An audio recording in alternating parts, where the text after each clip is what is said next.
Dit is de podcast van Omroep Friesland. Noordewien. Met Willem de Vries.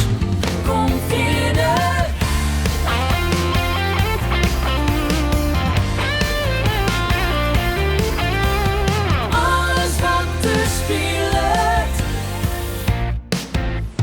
Omroep Friesland. Kijk maan, zie jij de vouwen om mijn mond? Dat is niet van de lach alleen, hoe meer ik om me heen kijk, des te vaker voel ik pijn. Wist je dat wanneer je ouder wordt er steeds meer dingen zijn die, hoe je het ook bekijkt, steeds minder echt van waarde zijn? Heus, dat is waar. Maar misschien dat jij de moed hebt als je weet dat jij het goed hebt, dat je doorvecht tot je allerlaatste brug. Maar als het je niet lukt, misschien de moed je in de schoenen zakt, mijn kind, denk dan nog even aan me terug. Ja, da, da, da.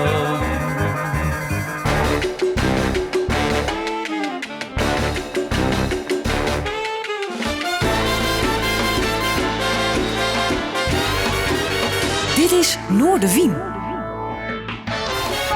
Goeie en welkom bij Noordewien. Jullie hebben mij een bijzondere gast onder tafel die ik al een tijdje ken als muzikant. 9 juni komt haar nieuwste album uit. Eerste album, kijk er al bij is, Even Overleven. Ik had toen Esther Dion. Meestal zoek ze een singer-songwriter, maar tegenwoordig is ze mijn band op paard, dus ze zou maar even invullen hoe het precies zit. Van het album in ieder geval al singles uitgebracht, Nachtjapon en Hier en Nu. En het feestje komt nog en wij hopen dat in ieder geval mij een mooi interview wordt in te leiden. Esther, mooi dat je er best welkom. Ja, dankjewel. Hoe is het? Ja, wel best. Zit je een gestreste muzikant die alles nog regelen moet voor de presentatie? Of hoe nou, dat valt wel mee. Alleen het komt wel steeds sneller. Nou, we hadden het er al even over. Maar sneller dichterbij dan ik denk. Dus voor mijn gevoel is het over 2 maanden of zo. En het is over 1,5 week. Of nee, ja, wanneer het uitgezonden wordt. Het is 9 juni al. En dat is sneller dan ik steeds denk. Maar ja. Het komt goed. We gaan hoe de plaat praten. We willen straks even wat van jij. Maar even het project op zichzelf. Bist er lang met dwaande geweest of juist net? Het album? Ja. Net 2020 wilde ik een EP-presentatie doen. En die is door corona 3 keer uitgesteld. En uiteindelijk wel online geweest. Maar door dat jaar dacht ik, nou, dat live spelen, dat laat ik nu echt even. Want ik kan er gewoon niet meer tegen dat het steeds wordt verzet of wordt afgezegd. Dus laten we ons dan maar helemaal focussen op een album. Dus sinds 2020, 2021 ben ik daar wel echt mee bezig gegaan. En nou, het is nu 2023. Dus daar zit toch wel 2,5 jaar... misschien wel 3 jaar in. Zeg. Je het snel, hè? Ja, dat gaat ook heel snel. Ja. Ja. Dus, dat heeft wat voeten in de aarde gehad. Ja. Hoe werkst u? Of ja, hoe werkst maar hoe gaat het bij jou? Bist u ergens met zo'n plaat bezig en list het regelmatig lezen? Of bist u eigenlijk wel constant mee hoe het boetseren en het bijschaven? Nou, ik had het destijds wel heel veel tijd voor. Dus dan ben je er eigenlijk de hele tijd wel een beetje mee bezig. Tenminste, je gaat eerst heel veel schrijven. En dat gaat een beetje af en aan. Maar als ik eenmaal in die molen zit, dan kan ik daar ook heel erg in zitten. Dus dan elke dag een beetje priegelen met hoe het er dan uit moet komen te zien. Of wat dan de tracklist wordt. En dan heb je 10 verschillende tracklists, weet je wel. Dus ik heb ook destijds had ik heel veel tijd, dus daar ben je er ook heel veel tijd mee bezig. Kun je daar wat mee omgaan? Ik zou ook helemaal gek bij het zien. Met planning en dit mag nog en dat mag nog. En ik ben net tevreden over dat stukje tekst. En en ik mag ook nog een vakant van de cd betinken. Klopt. Die stress. Ja, nou, het was heel fijn. Ik heb een vormgever. Dus Jelle van Gosliga heeft het vormgegeven. Dankjewel, nog heel blij mee. Dat je dat op een gegeven moment ook uit handen kunt geven. Dus mijn EP's heb ik dan zelf een beetje ontworpen. En dat kon ik nu een beetje laten gaan. En dat lukt ook echt? Ja, want ik merk dat ik het ergens ook wel fijn vind om gewoon een beetje focus op iets te kunnen hebben. En design is niet helemaal mijn forte, zeg maar. Of illustraties maken. Dus ik ben juist blij dat ik dat dan over kan geven aan iemand die dat wel goed kan. Dus dan hou ik me wel bezig met tekst en met concept, zeg maar. Dat vind ik wel heel leuk. Ja. En, nou, net als de muziek, ik heb dat met mijn band een beetje kunnen uitbesteden nu. Dus de arrangementen zijn veelal een keer niet door mij gemaakt. Dus het lied zelf wel, alleen alles wat er omheen hangt is veelal nu door Esker gedaan. Maar dat vond ik eigenlijk ook gewoon heel fijn, want dat zijn dingen waar ik best wel even kan vastlopen. Het klinkt haast een beetje als een soort openluchting. Van, dat juist. Dat stukje design, ik vind het leuk om daar een mening over te hebben, maar ga er vooral mee aan de gang. Ja. En bij de arrangementen dus eigenlijk hetzelfde gevoel. Ja, zeker. Heerlijk om hetzelfde te doen, maar nog leuker dat hoort het van mij door. Toen ik dingen solo deed, dan doe je ook alles voor mij. Doe je alles zelf? Alles zelf. En ik ben het gewoon niet altijd eens met de muzikale dingen die ik... hoe zeg je dat? Er is ergens bij mij een grens van wat ik kan. En dat vond ik jammer. En op een gegeven moment wilde ik juist kunnen uitbreiden. En ook op het podium meer geluid kunnen produceren. En in mijn liedjes een wat andere, wat diepere muzikale laag kunnen brengen. Maar ik heb dat niet. Of daar moet ik heel erg in gaan nog niet. zitten. Nog niet. Ja, ik merk wel dat ik er geïnteresseerd in ben. Alleen ik vind het juist fijn dat ik mensen om me heen heb verzameld die wel snappen welke richting ik op wil. En daar dan hun eigen invulling aan brengen. Dus ik ben juist heel blij dat ik... Oké, we hebben een kern, dus dat is tekst, melodie. Een soort geraamte. En dan geef ik dat nu aan jou. En doe er alsjeblieft wat leuks mee. Ja, want beginnen alle noemers bij de tekst? Ja, nou, niet altijd. Maar je hebt soms dat je ergens over straat loopt en ineens heb je een zinnetje met melodie in je hoofd. En dat bloedt maar hing je. Dat blijft hangen, inderdaad. En dat neem ik dan op mijn mobiel. En dan later kom ik daar bijvoorbeeld bij terug. Of ik ben een paar akkoorden op de gitaar aan het spelen. En dat krijgt mij in een soort... ik probeer zo min mogelijk Engelse woorden te gebruiken, maar in een soort mood. Maar jij bent verstand dat ik wel. Ja, nee, maar toch. Nederlands. Ja, Nederlands. Ja. En daar ga je dan op voortborduren. Dus het verschilt een beetje. Maar bijvoorbeeld wat we straks ook nog gaan luisteren... Verspilde tijd is echt een tekst geweest. Dat was second tekst. Er zat nog helemaal geen melodie of wat onder. Maar ja, een soort proza eigenlijk of zo. Nou, goed. Hoe dan ook. En later... Ik weet niet meer hoe lang dat tussen zat. Maar heb ik daar melodie en gitaar onder gezet. En nog veel later is daar de band dan weer bijgekomen. Maar... In muzikaal leven in dat opzicht bot voor oren Nostrum een band om die heen haast. Wat zei je? Is jouw muzikale leven heel erg veranderd nu je een band hebt? Of een onderdeel van een band? Hoe zie je dat zelf eigenlijk? Ja. Bist u een singer-songwriter met band of bist u een onderdeel van een naaie band worden? Nou, het is nog wel singer-songwriter met band, denk ik. Hoewel... Ik verdien eigen gevoel. Ja, maar het is ook even gewoon zoeken hoe dat werkt. Want ik ben gewoon sinds 2011 al in mijn eentje muziek aan het maken. Wij kennen die gast net al. Nee, nou precies. Dus en ik ken mezelf ook heel goed op die manier. Maar ik wil wel heel graag dat het echt wat meer die bandkant opgaat. Dus ik heb nu een bepaalde samenstelling. Zelf hoop ik dat die samenstelling wel zo blijft. Maar dat, wie weet, het verandert vaak. Dus dat gaan we zien. Alleen ik zou het zonde vinden dat ik nu dit heb opgebouwd. En ook dit muzikale ding heb opgebouwd met deze mensen. En dat ik dan alsnog heel veel solo ga spelen bijvoorbeeld. Want ik denk wel echt dat het met band veel meer lagen heeft. En veel meer mensen kan aanspreken. En echt gewoon wat diepzinniger wordt of zo. Ja, de dynamiek om die heen verhoort het natuurlijk wel. Hè? Dat voelt in het verliezen lekker in eigen ding doen. Ja. Ja, nou, als constant bandleden die heel simpel gezegd, maar de agenda pakken natuurlijk. Ja, nou plannen. Je merkt dat is echt. Ja, je bent nu met 5 mensen in plaats van 1. En er komt ook een geluidsman mee, dus met 6 mensen. En inderdaad, dat vergt echt een andere communicatie en planning inderdaad. En ik ben er denk ik nog niet helemaal achter hoe dat werkt. Maar dat is ook een beetje zoeken. Een leuk avontuur dus. Ja, precies. Daar moet je ook achter komen. Ja. En ik doe het in elk geval met mensen waar ik dat mee wil doen. Dus dat is al heel fijn. Ja, met muzikale vrienden maak je ze samen een beetje zin? Ja, echt wel. Beetje die is goed kist, die is vertrouwd dus. Ja, vooral dat tweede. Patrick Schaafstal zit er nu in. Die ken ik dan bijvoorbeeld niet zo heel goed. Maar ik weet wel dat zijn muzikale visie heel erg aansluit bij wat ik met mijn muziek wil. En Esker van der Werken, die zit er nu al best wel een tijd in. Die ken ik ondertussen vrij goed. En dat voelde ik heel vertrouwd. Maar ik heb ook wel bandsamenstellingen gehad waarbij ik later achterkwam van ja, dat zijn eigenlijk niet... dit is niet helemaal de samenstelling die ik zou willen hebben. Of ik voel me niet helemaal vertrouwd bij deze en deze. En dat, bij mijn muziek is dat toch wel belangrijk dat het wel zo is. Dus, Ja, en in deze bezetting voelt dat echt heel... voorlopig, zolang het duurt. Ja. Ik snap je helemaal. Ja. Muzikanten vliegen vaak alle kanten op. Ja. Maar dit is wel even de gedroomde bezetting, om het zo maar te Dit is wel zeggen. even de gedroomde bezetting. Ja, ja. Het voelt heel, heel fijn. Het ereteam. Ja. Ja. Zij is leven Esker.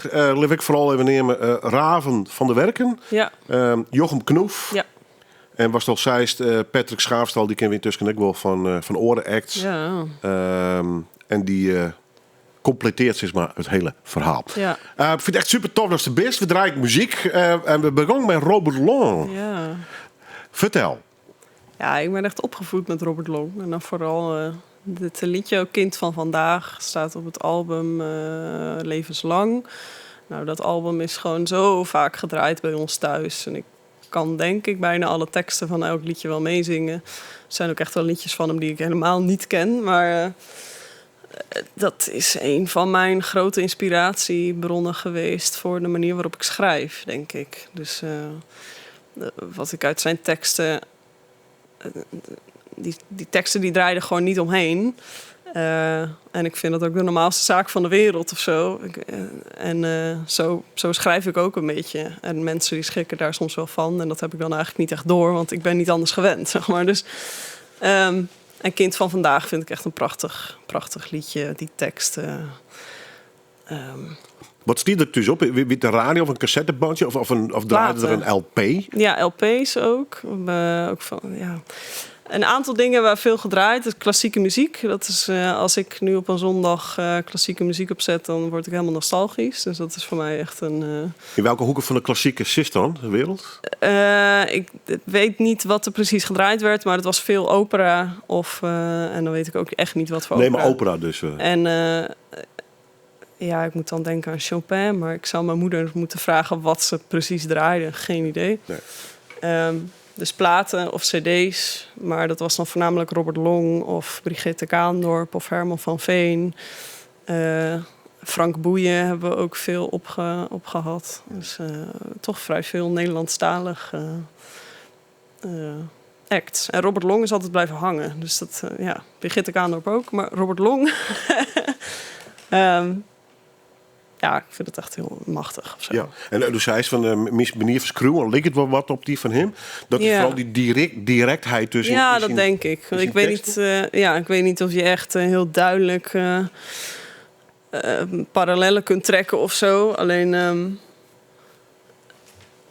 ja, hij heeft ook het liedje, volgens mij heet hij gewoon Pa, maar over zijn vader, dat hij hem voorbij ziet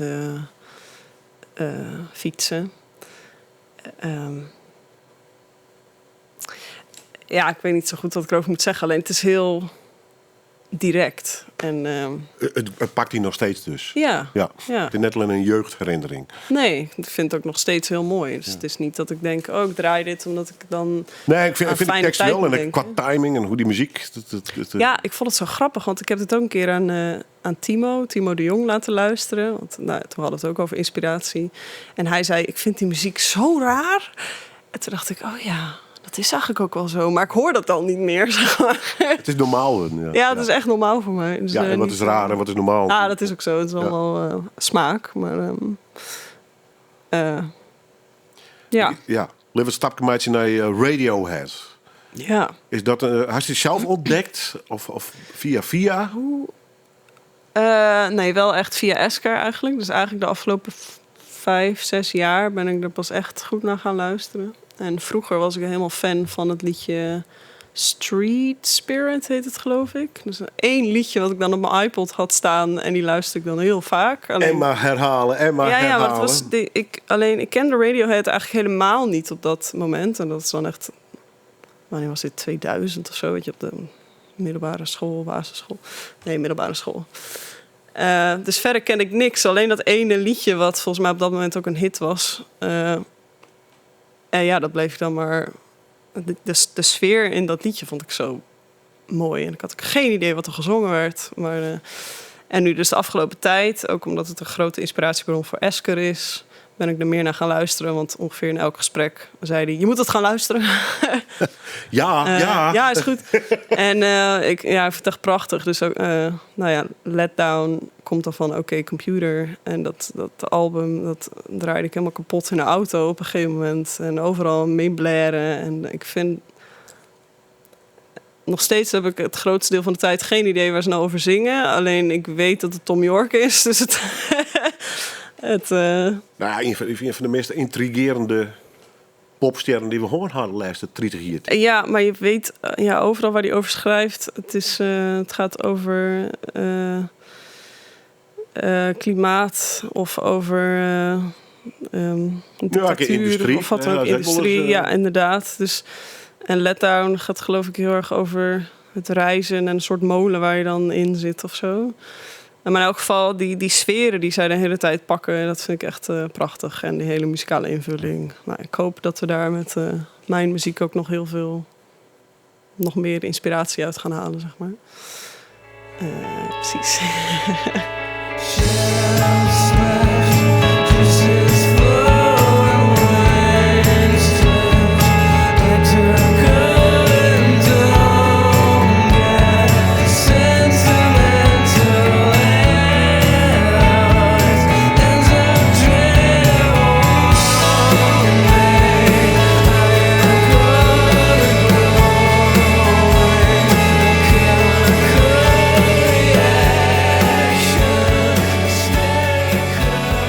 Radiohead van die, vind ik persoonlijk een geweldig album Oké Computer en Let Down. We draaien het omdat het op het listje stier van mijn gast van Joert, Esther de Jong.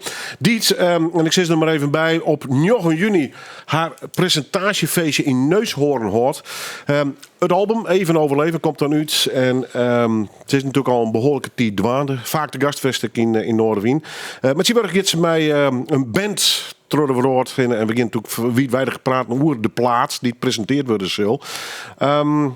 Toch een beetje veromblikken, want volgens mij hier zei zo'n Verlien als de academie, de popacademie afsluiten. Ja. Hoe zat waarom op die periode eigenlijk? Want is dat een kantelpunt van die wedstrijd in die zin dat het heel serieus met die muziek bezig ging en best op dat moment? Of zat dat zeker. verkeerd? Nee, toen ik net van de middelbare school afkwam, toen durfde ik niet echt te zingen of muziek te maken. Alleen toen was ik ook heel erg nog fan van de jonge popsterren, zeg maar. Dus ik had ook het idee dat ik het nu moest doen, omdat ik anders te laat zou zijn, weet ik veel. Dus toen had ik wel de keuze gemaakt. Ik wil muziek proberen, want als ik dat niet doe, dan vergeef ik het mezelf nooit. Dus toen ging ik Academie voor Popcultuur doen en daar heb ik mezelf kunnen ontwikkelen tot iemand die zo waar durft te zingen voor mensen. En ook het Nederlandstalige schrijven. Dus ik ben heel blij dat ik ook op dat moment daar naartoe ben gegaan. Dus ja, vanaf dat moment heb ik de muziek heel serieus genomen en heb ik ook mijn hele netwerk opgebouwd. Dus de academie heeft echt gezorgd voor nog steeds alle mensen die ik ken. Jochem zat in mijn jaar. Esker, die ken ik via de Academie voor Popcultuur toen hij later opkwam. Een hele bepaalde periode dus eigenlijk. Ja, als ik dat niet had gedaan, dan heb ik geen idee waar ik dan had gestaan, ook qua muziek, maar überhaupt als persoon. Maar ja, daar ben ik heel dankbaar voor dat het me al die mensen heeft gebracht. Ook de clip van Verspilde Tijd is dan weer gemaakt door Tim. Nou, die ken ik ook via de academie. Al mijn andere video's zijn gemaakt door Jan Martien. Die ken ik ook via de academie. Dus echt, mijn hele netwerk komt daar vandaan. En daar ben ik echt heel, heel blij mee. En na de academie wilde ik een album opnemen. En heb ik met mijn ontwikkelingstrajecten meegedaan. En is die bal echt gaan rollen en blijven rollen. Dus ja, het laat me weer zien hoe je van het een in het andere kunt springen. Zeg maar. Ja, maar de keuze van de academie, wie ook de keuze van die naar je leven eigenlijk. Dat klopt, ja, de keuze voor een muzikale opleiding. Ik weet niet of ik de academie echt specifiek heb gekozen voor datgene wat ze doen. Maar ik ben wel heel blij dat ik daar terecht ben gekomen. En het was vanuit mij wel echt van oké, ik ga het nu proberen. Dus vanaf het moment dat ik op die opleiding zat, ben ik het gaan proberen. En eigenlijk ben ik het nog steeds aan het proberen. Alleen mijn blik is er nu wat op veranderd. Want je kan gewoon muziek blijven maken, hoe je dat ook bekijkt. Want had je ooit in de jeugd een idee gewoon van, nou, als ik geen muzikant word, dan word ik wat oors te aan, of niet? Ja, mijn moeder had het altijd over de PABO. Dus woordlerares.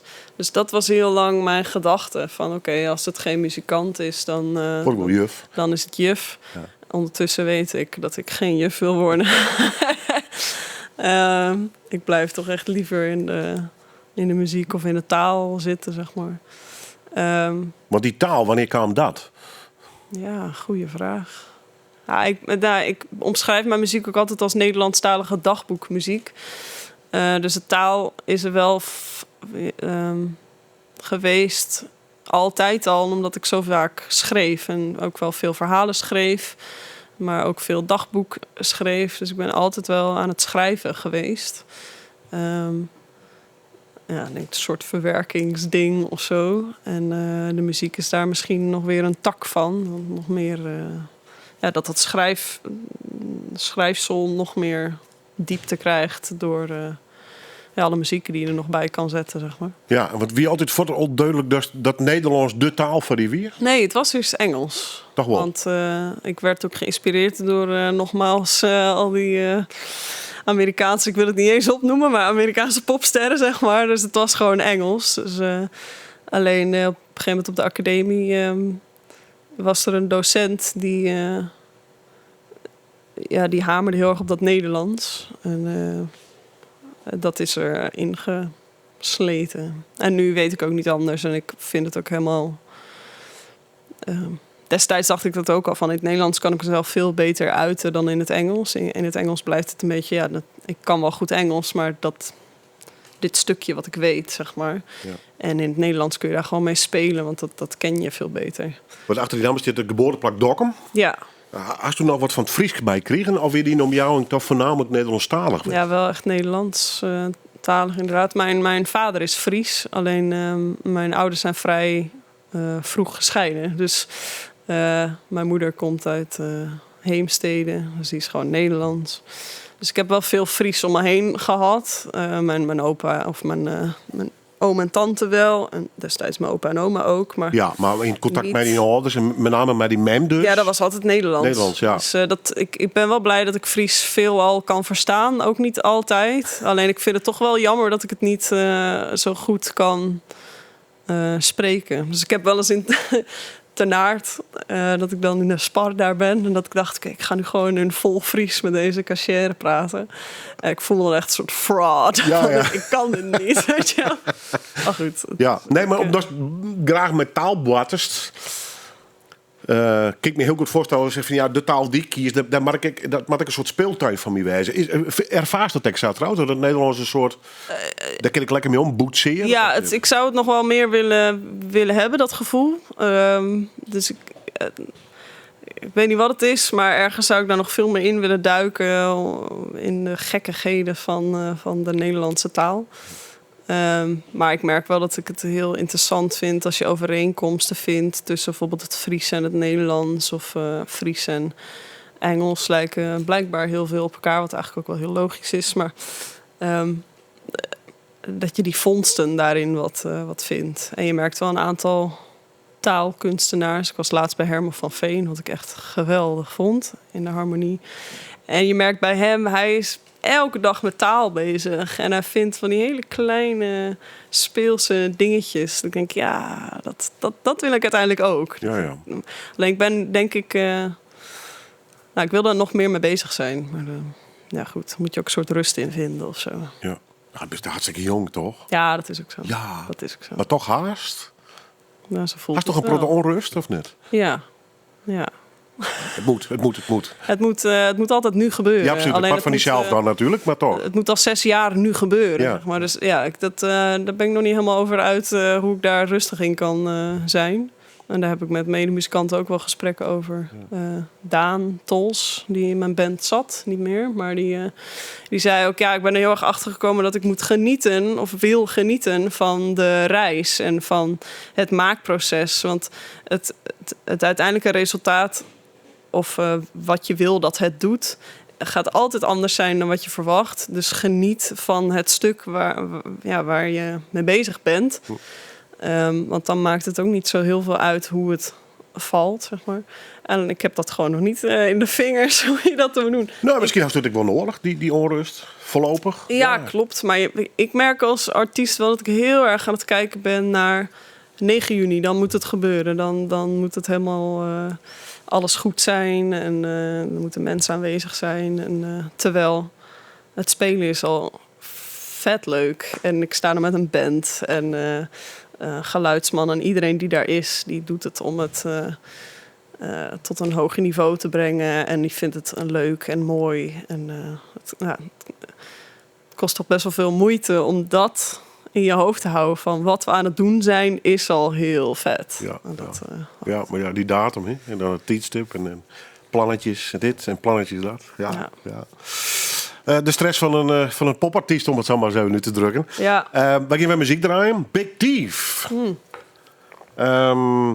Maar het nummer Not. Ja. Zomaar een nummer of zit je nog een verhaal achter? Op zich zomaar een nummer. Ik ken Big Thief doordat wat ik destijds niet door had. Maar ik mocht het voorprogramma voor hun doen in Vera. En toen kende ik hun nog helemaal niet. En sindsdien ben ik daar veel meer naar gaan luisteren. En mensen zeiden ook, ik vind dat echt wel muziek voor jou. En ik vond het ook echt vet mooi. Maar er zit ook zoveel rauwe emoties in. En dit liedje zag ik als een live sessie ooit. En later ook op Best Kept. Best Kept Secret is een festival. Maar we hebben hem benemen. Ja. Maar de live sessie die ik hiervan zag, die kan je gewoon op YouTube vinden. Maar ik vond dat zo vet. en dat is ook wel een inspiratie eigenlijk. Hoe je zo erg in de muziek kan zitten. Dat Adrienne heet ze, geloof ik. Is gewoon niet bang om, tenminste zo komt het op mij over, om in wat voor opzicht ook maar lelijk te zijn, zeg maar. Ze zit gewoon in dat verhaal wat ze vertelt. En dat had ik bij dit liedje heel erg. That is haunted with a blanket of thirst. It's not the hunger revealing, nor the ricochet in the cave, nor the hand that is healing, nor the nameless grave. It's not the room, not beginning, not the cry. Amerikaanse band Big Thief en het nummer Not draaien we. Omdat mijn gast het toffe muziek vindt. Ze stier in het voorprogramma zelfs. Esther de Jong. In Vera. Fantastische zaal trouwens. Maar intussen heb ik een Frieske programmeur. Dat vind ik ook wel een grappig detail. Ja. En Esther de Jong. Ja, er komt een album. Die wordt gepresenteerd 9 juni in Neushoorn. En dan zullen ze in ieder geval bij de band hopelijk het hele land erop. Wat ben je plan eigenlijk? Nou ja, het is presenteren en dan maar zien? Of? Wat zei je? Presenteren. Ja, dan... dat is wel zo. Ja, het album komt een beetje op een gek moment uit eigenlijk. Dus het is echt wat meer voor de lange termijn. Dus we hopen dat het album goed valt. En tot nu toe is dat ook zo. Dus natuurlijk wat mensen gestuurd en zo. Dus dat is wel positief. Maar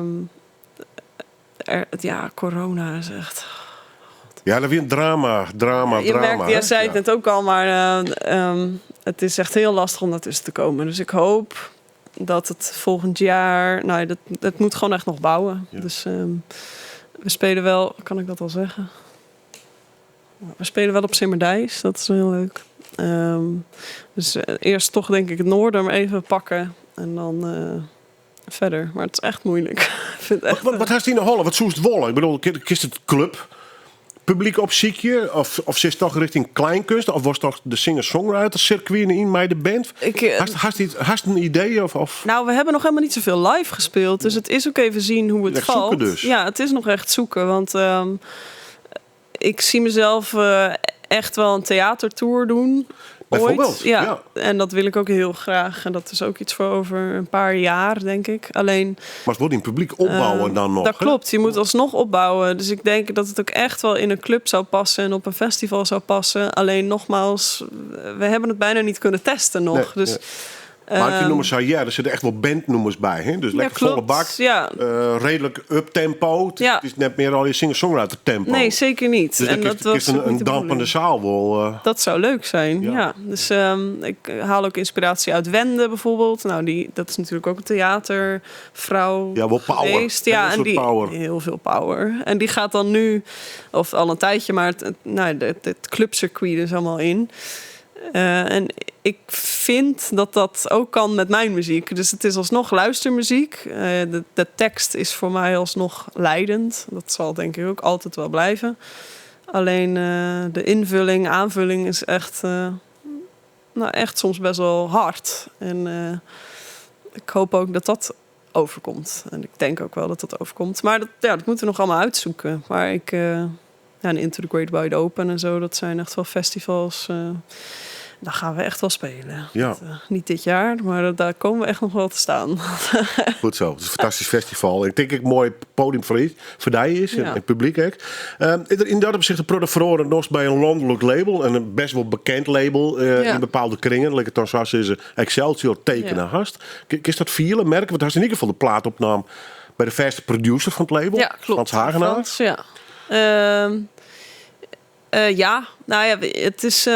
Als product van hem leert, is er weer een wereld voor die iepen hier. Jawel, je merkt dat het echt een level up is, zeg maar. Dus je komt bij hem in de studio en...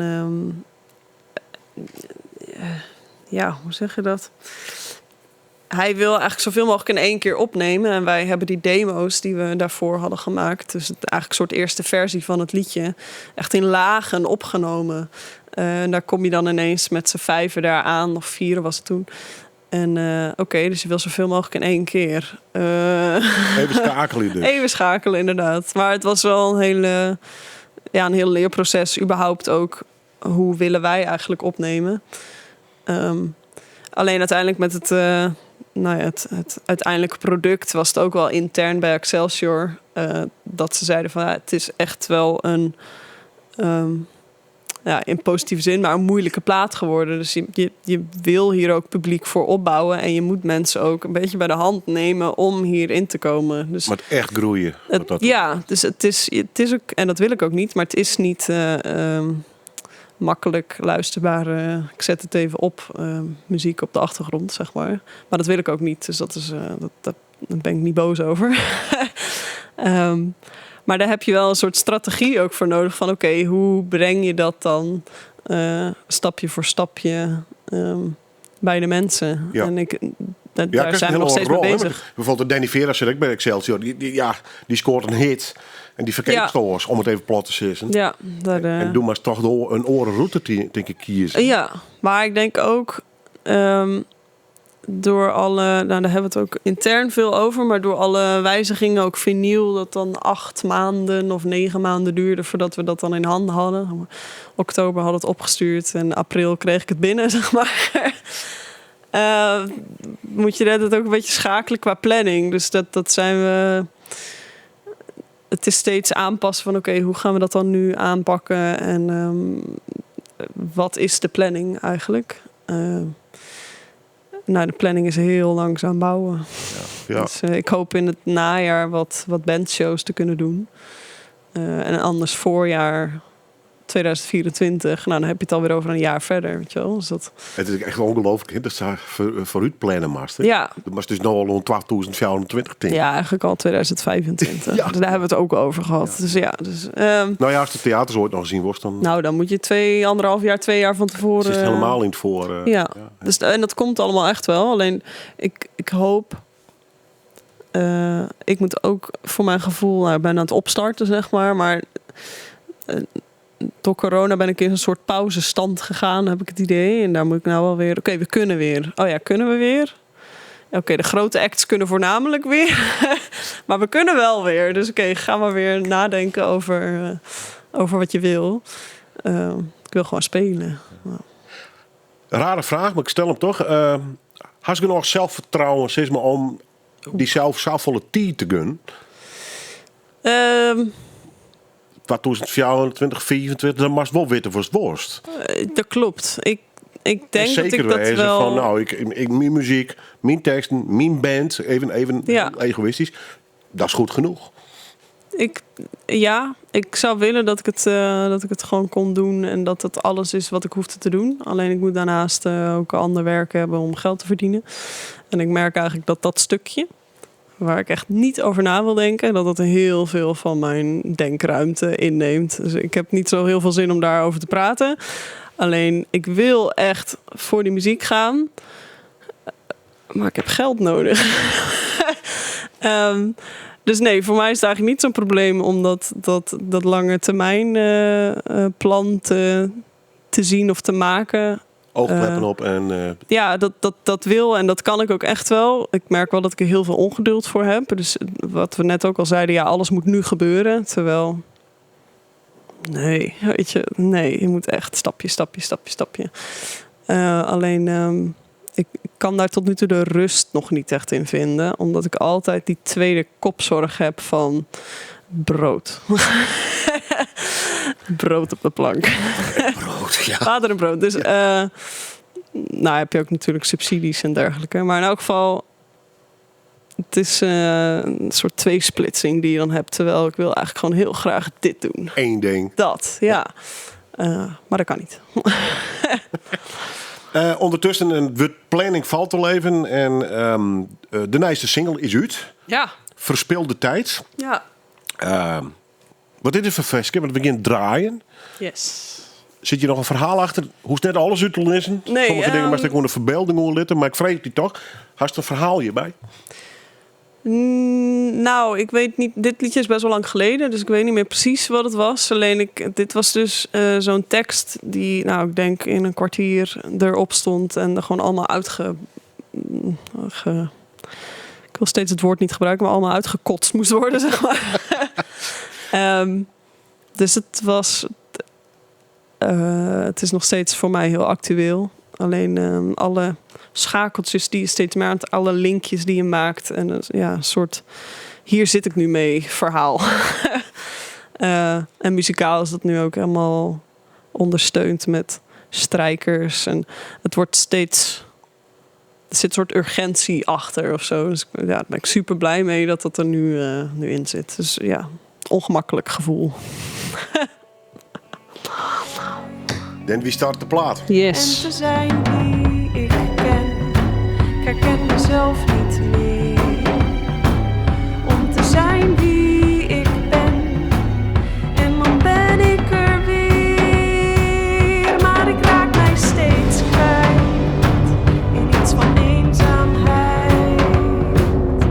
Dat ik ben vergeten en nooit wordt begrepen.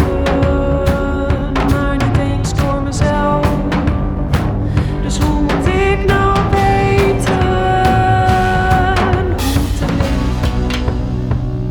hoe te leven met iedereen? Verspilde tijd van Esther de Jong. De nieuwe single, zit ik er voor maar even bij. Had alles kijken met haar album dat nog uitkomt. En het is wel grappig, want als het verspilde tijd afspeelt op YouTube en de kliks terug, komt het uit bij Spinvis. En dan wil ik het nog heel kort met die haar, want ik wil net al te bot in Orenam zitten. Maar Nee, Robert Long, weer van Hoe Zut, een aardig voorbeeld. Maar ik begreep dat Spinvis op een gekke manier ook wel een rol in die muzikale beleving spelen had. Hè? Ja, nou ja, Lees ik ergens. Spinvis had een nieuw album uit, wat ondertussen niet meer nieuw is. Maar ik weet ook steeds de volgorde van de cijfers niet, maar 7.6. Iedereen weet waar ik het over heb. En dat album luisterde ik de dag dat het uitkwam. En ik raakte daar heel erg van geïnspireerd. En schreef daarna Nachtjapon in een uur, denk ik. Dus wat dat betreft was het heel... ik kan de woorden steeds niet vinden. Maar heel gerichte inspiratie. En was gelijk, nou, Nachtjapon. Alleen, ik heb ook wel, als we het dan toch even over Spinvis hebben, dat ik naar zijn teksten luister. En die van mij zijn vaak een beetje donker en wat zwaarmoediger. En Spinvis, zijn teksten die zijn vind ik wat meer open en wat gemoedelijker. En dat is eigenlijk ook een inspiratie dat ik daar iets meer mee kan spelen. Dus Dat het iets wat meer luchtiger maakt. dat het Wat iets speelser luchtiger op nog? ja, speelser ook. Iets meer observerend in plaats van heel erg in mezelf kerend. Wat ik ook nog steeds heel mooi vind. En dat zal ik altijd blijven doen. Is het een dagdromer? Ja. Dagdromer, piekeraar, twijfelaar. Pessimist. Is dat altijd al hoor? Ik denk het wel, ja. Optimist, maar kan ik soms eigenlijk ook wel zijn. Ja, want ook zo naar hoe handels de oren aan de 5, 6 years, want zo lang ken ik die van de Papa Academie. Ik denk, het is prachtig wat melancholieke noemers van soms wel. Ja. Ja. Ik ben wel aan de donkere kant. Maar ook puur zo naar die handel in. Dan neemt de initiatief om singles uit te brengen, om nummers te screwen. Dan neemt de initiatief om met Excelsior in zee te gaan, een band te formeren. Ja. Ja, dat vind ik net een teken van iemand die thuis achter de bank zit. Nee, er zit wel een soort drive. Ja, maar in. ik is van dubbelgiet dus blijkbaar. Ja, zeker. En dat is niet altijd even makkelijk. Is dat een soort gevecht? Was Ja, het vast? ik blijk echt een piekerstoornis te hebben ook echt. Dus ik ben daar ook mee bezig. Maar het is inderdaad bij alles steeds wikken of wegen. Wikken en wegen over wat het beste is, wat ik wil. En ook in de muziek is dat zo. Kost het die de proto moeite om het project nog op te starten? Of juist weer net? Voor mij zijn drempels heel groot. Dus ik moet een drempel over. En als ik eenmaal die drempel over ben, dan gaat het. Dan zit ik. Dat noemen ze dan dat je in een flow zit. En dat kan ik heel goed zitten. En dan gaat het. Dan ben ik er. Alleen die drempels zijn bij mij echt barricades. Ja. Ja, want als artiest, ik bedoel, als je nou acteur bent of in dit geval een muzikant, is het wel van meestal staan, ik is op een podium staan en ik heb een verhaal. Ja, zeker. Ja. Dat is nogal een stap. Ja, nou daar kijk ik ook wel eens naar van, oh ja, ik heb dat wel gedaan en ik heb echt voor heel veel mensen gestaan en ik kan heel bang zijn, maar ook heel erg. Een docent zei het wel eens tegen mij: je bent bang om te stralen. En toen dacht ik: oh, dat resoneert best wel. Van, ik heb ergens heel erg het gevoel dat ik iets te vertellen heb, maar ik vind het heel eng om daar echt de hele tijd in te blijven geloven. Dus af en toe doe ik dat niet, maar soms wel heel erg. En dan kan ik stappen maken en soms doe ik het dan weer niet. En dan zit ik wel echt op de bank. Dat is een behoorlijke worsteling dus. Ja, dus, maar dat klopt. Maar ik ik ben heel blij dat het wel doorgaat. Want het maakt het misschien ik weer als songschreeuwer, als tekstschreeuwer. Ja, dat zou kunnen. En ik hoop wel echt dat piekeren, dat ik daar wat minder last van heb. Maar aan de andere kant, er komen wel teksten en het levert mooie kunst op. Ja, en ook mensen vinden het ook herkenbaar. Dus ik ben wel heel blij dat ik over het algemeen vrij eerlijke, oprechte dingen maak waar mensen zich ook weer in kunnen vinden en ook naar mij toe komen. En een bepaald liedje dan naar boven halen. Dus dat doet mij heel veel. En dan denk ik, ik ben wel met iets bezig wat mensen ook iets brengt. Wat ik bij muziek ook heb. Van als ik mij ergens in herken, dan voel ik mij gezien en fijn en gehoord. En als mensen dat dan bij mijn muziek hebben, dan krijg ik een soort warm gevoel van binnen. Dus er zijn genoeg punten in de muziek waardoor ik het wil blijven doen. Alleen als onzekerachtig persoon is dat inderdaad niet altijd even makkelijk. Nee. Dus verspilde tijd is er eigenlijk een heel goed voorbeeld van. Al die, misschien herkenbaar, maar al die dingen die je in je hoofd hebt, die zeggen dat je iets wel of niet zou moeten doen. Zo. Ja. Zit er haast op. Ik vreemd me er wel eens af van de Dokkum, Ljout. Jos die zou nog wel eens de provincie uitgaan en het Loning. Of hing het heel wat om Friesland toch wel? Ik vond het wel. En het is dynamisch en het is ambitieus. Dus ik kan me voorstellen dat mijn die talenten, die is absoluut haast. Zei ik wel de sprong nog wel eens naar de Ronestad waren. Nee. Ik voel daar niks bij. Sorry Randstad. Nee, ik vind Utrecht heel mooi. Amsterdam hoef ik niet te wonen en kom ik graag op bezoek. Maar hing eens bot omdat het trouwde in dat opzicht? Dien plakje? Ik voel me wel echt een Friesin. Ja, dus het noorden... als ik bijvoorbeeld ook na een opnameweek in Amsterdam... wat dan heel gezellig en heel fijn is... maar dan voel ik me wel echt thuiskomen weer... Nou, nu dus in Leeuwarden. Dat kele landschap eerst nog terug. Nou ja. En een beetje dat nuchter... Ik had 1 keer dat ik bij een concert was in de Tolhuistuin, was dat... En ik voelde me echt een Fries tussen al die Randstad, al die Amsterdammers. Ik weet niet waar ze allemaal vandaan kwamen. Maar dat was een van die momenten dat ik dacht, oh ja... Nee, ik ben hier toch wel... Ik weet niet wat het is. Ik wil ook niemand... Nee, dat is een gevoel, dat is een emotie. Ja, dus nee, ik denk dat ik echt wel in het noorden blijf zitten. Ja, lekker. Prachtig. Album haast uit. Daarna Jos wel, maar de band op paard in dit geval betreft die zeker nog in Noorderwind. Dus daar ben ik hartstikke blij mee. Ja. Wij draaien als laatste Rufus Wainwright. Ik vind persoonlijk een fantastische artiest. Singer-songwriter, goede zanger. Ja, heerlijk. Lekker grillig, maar wel een echte entertainer. Ik ga hem laatst een live zien. En kijk hij meer dan honger hier. We gaan noemen draaien Going to a Town. Dat is best wel een behoorlijke hit voor hem. Best. Ja, klopt. Ja. Wat is het? Zijn persoonlijkheid of zijn stem of het noemer? Of alles?